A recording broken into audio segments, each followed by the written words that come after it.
first overall pick from the former first overall pick, Bryce Young. He's been benched by the Carolina Panthers. Why hasn't it worked out for Young and the Panthers? And is it time to move on? Well, I'll say, first of all, I don't think it's time to move on. I think he tried to stick with it a little bit. They didn't give him any help. Absolutely no help. The offensive line is terrible. He was sacked 62 times last year. Put that in perspective. Only Sam Howell was sacked more at 65. And the third place guy was Zach Wilson, who was hit 46 times. So 16 more than the guy who was sacked the third most. No help there. You got old receivers to work with, like Thielen and Chark. Nothing wrong with those guys, but they're older receivers. Not a whole lot of youth there. They go out and they draft the receiver in the draft this year with Xavier Legette, but they only give him 2 games and say you're done? To me, it's just ridiculous. But, I mean, he's 5'9". That doesn't help him out. But the organization's a horrible organization. They had big-time trade pieces and decided not to trade those guys last year, and it really cost them because they could have rebuilt this team. The only way that's going to be successful there is if you have an elite playmaker at quarterback, and that's a huge ask of a second-year quarterback to be an elite playmaker. Adam Thielen averages 38 yards a game receiving. Chuba Hubbard averages 34.5 yards a game rushing. Okay, now these aren't great playmakers that he's playing, and they have a bad O-line. They upgraded, but it's still pretty bad. And who's left holding the ball? The quarterback. It's like a point guard on a bad basketball team with the shot clock running down. They take a lot of bad shots and look terrible because they're the one left holding the ball, and that's Bryce Young. This team is terrible. It's not his fault. Yeah, I think the organization has let Bryce Young down. And I think from the very beginning, and it starts up top with the owner, I think the owner, there's rumors that he had something to do with them taking Bryce Young over C.J. Stroud. And I think when you let ownership start picking players, you're already in trouble. They get a new coach, and then they fire the new coach right away. And then now they have another coach, and now 2 games into the season, they're benching Bryce Young. I think the organization is completely at fault here. It's way too early to call Bryce Young a bust. But is it time to move on? I say yes for Bryce Young's sake. He's got to get out of Carolina if he wants to be successful in this league. I don't think it's going to happen here for Bryce Young. If it happens, it's going to happen elsewhere. Because people have brought up Sam Darnold, Baker Mayfield. Well, guess what? Those guys did it elsewhere. I think something's up with the Panthers. He's got to get out of there. All right, since 1979, only 6 teams have made the playoffs that have started 0-3.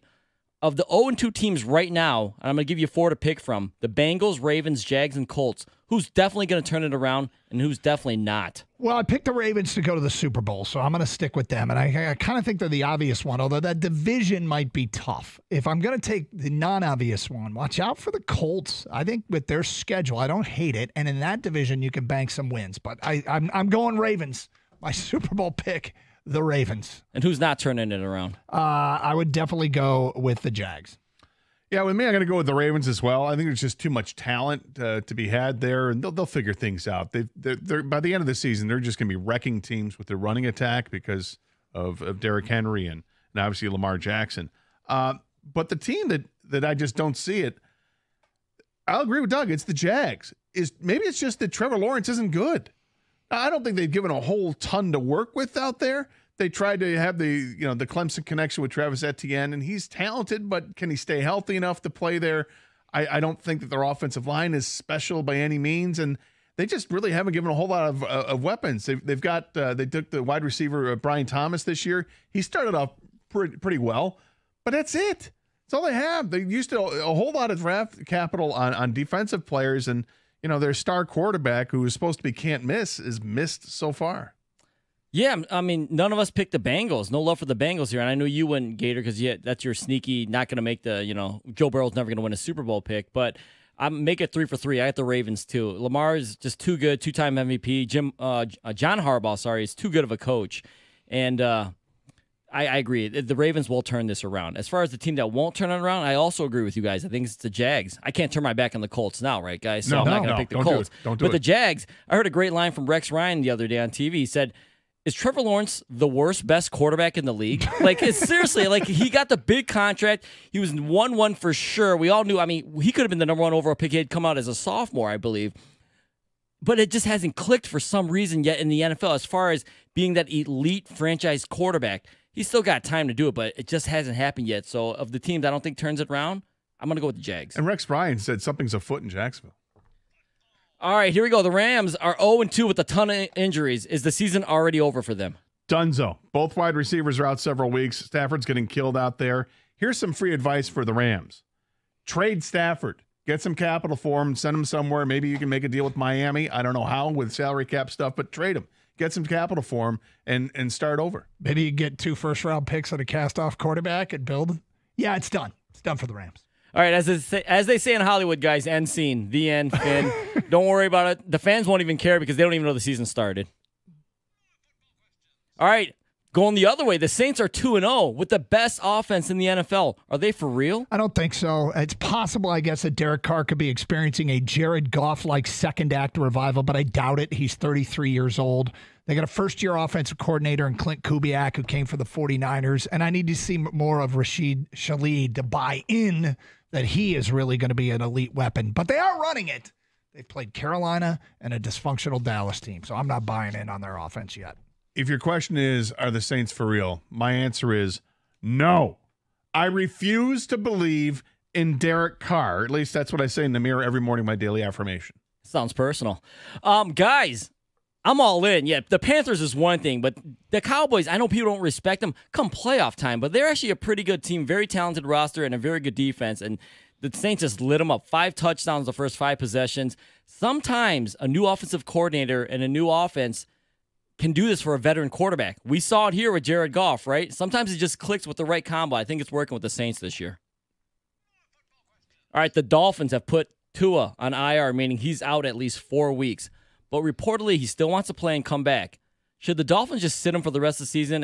And then as long as he passes protocol and things like that, maybe make him eligible next year?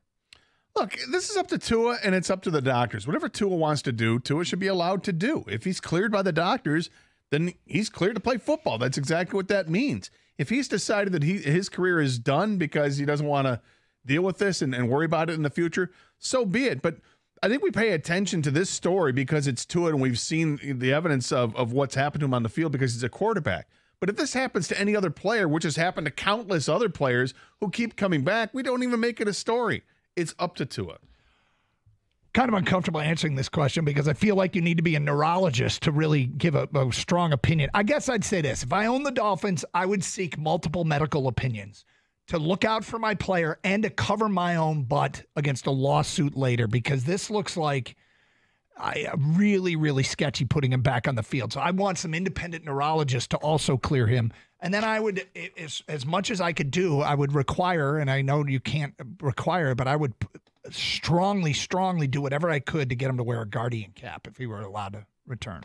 So, I mean, obviously this is up to Tua in the end, but you're asking the guy with multiple concussions to make a decision. I feel like that's asking the drunk if he can drive home.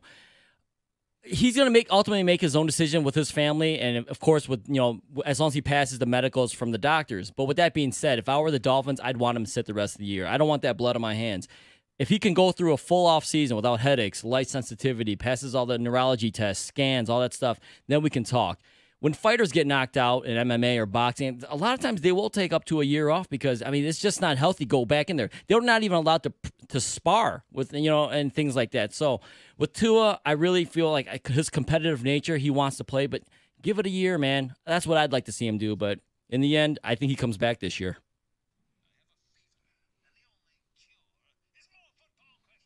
All right, last one, guys. NFL kickers are 35 out of 39 on 50-yard plus field goals 2 weeks into the season. 2 of those 4 misses are actually from Justin Tucker, who is one of the best long-distance kickers that the NFL has ever seen. Should the NFL do something about this? Is it too easy for kickers to make kicks now? No, I don't think they should. I mean, field goals aren't as much as fun as touchdowns, but long field goals actually are kind of fun. So I kind of like that field goal kickers are now bombing them from 50-plus. It's exciting, and when somebody lines up to take one from 70, which you implied earlier in the year, yeah, I'm going to be on the edge of my seat to see if he can make it.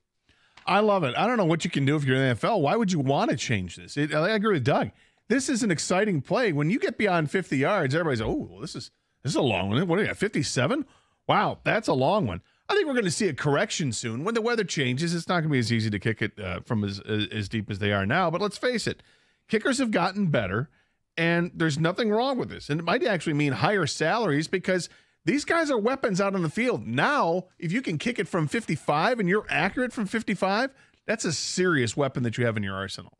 Yeah, to change it, I don't know what you could do either. You could make 60-plus yarders worth 4. You could narrow the field goal post. You can move back the extra point even more. All that stuff could be on the table. You never know with the competition committee. It's all entertainment, remember. I wouldn't change anything right now. I'd keep it the same. The kickers are getting really good, though, and 50-plus seems like an automatic. And there it is. That concludes the Wide 9 Omaha 4 down around the league blitz thingy.